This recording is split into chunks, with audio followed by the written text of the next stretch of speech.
team continue to look for another very expensive statue.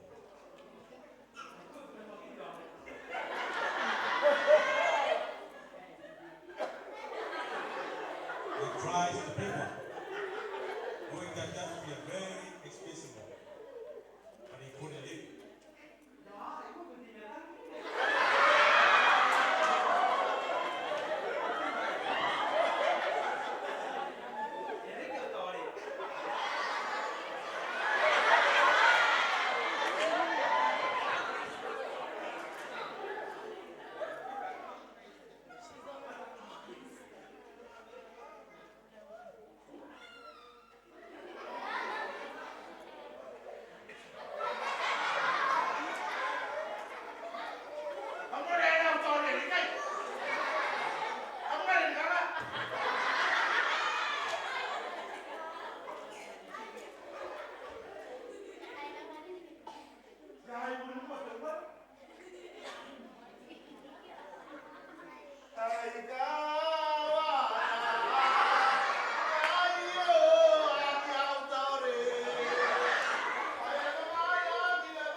Meanwhile, the statue keeper is trying to find out how he's going to catch the thief.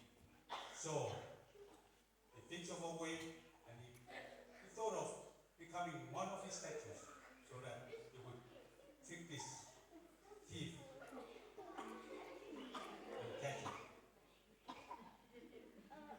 Again, the thief stole one of his statues. He is very angry when he finds out that his statue started deflating.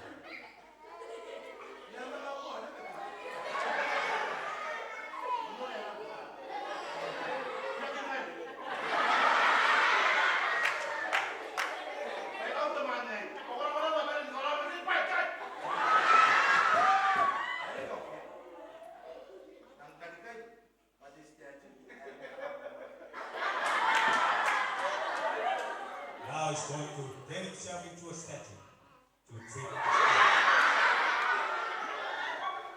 and along came the thief.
Gracias.